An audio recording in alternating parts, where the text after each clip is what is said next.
This time of year, our tomato plants are in full bounty. And for the beginner gardener, it might be a little more than you can handle. So if it's more than you can use, you might want to consider canning them.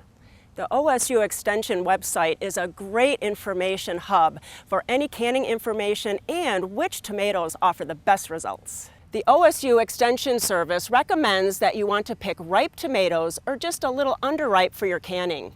Overripe tomatoes, even with the canning process, can go bad. Let's get started. When you're choosing the varieties of tomatoes to can, it really doesn't matter which varieties to choose. Sometimes a mix is even better. When you do choose different varieties, you get different flavors and textures, and that makes a really nice combination. So when canning tomatoes, there's a couple different methods, a hot pack method and a cold pack method. Today we'll be doing the cold pack method.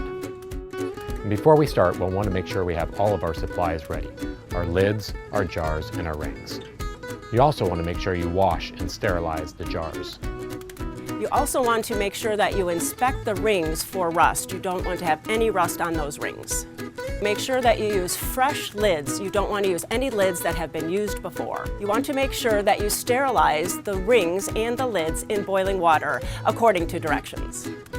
First, you want to make sure you get your canner filled with water and start it to boil. You'll also want a second pot of water boiling for the blanching. So you also want to get your ice bath ready so when your tomatoes are done blanching, you can put them in the ice bath to cool them off. Next, you want to put the tomatoes in the boiling water. Leave it in the boiling water for at least 30 seconds to 1 minute until the skins start to crack. Then take the tomatoes and put them in the ice bath to cool them down. And this is called raw pack or cold pack. And now you want to take off the skins. See how easy it is? And this is caused by the blanching. And also at this point, you can remove the stem with a knife. And now it's time to pack the jars. Notice how we're using different varieties for color and texture. And you want to fill it just below the neck of the jar, and you don't need to be dainty about this process. At this point, we're adding 2 tablespoons of lemon juice to every quart. This is an added measure to prevent spoilage. We're also adding 1/4 teaspoon salt, and this is not to prevent spoilage, but to add more flavor. And now we're filling the jar with blanch water and leaving a 1/2 inch from the top of the jar.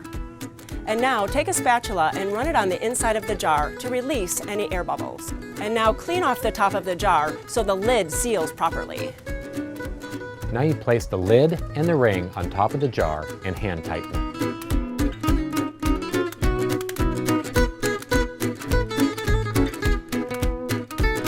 Next, we're going to put the jars in the canner. We want to make sure that we do them on opposite sides to prevent tipping.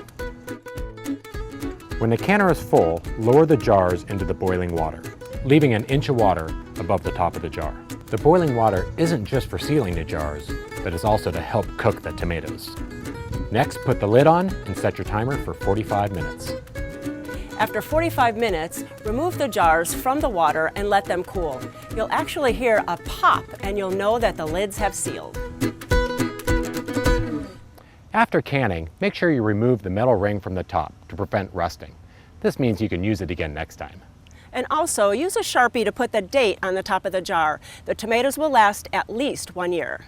For more information about canning, go to OSU's Food Preservation website, or you can go to gardentime.tv.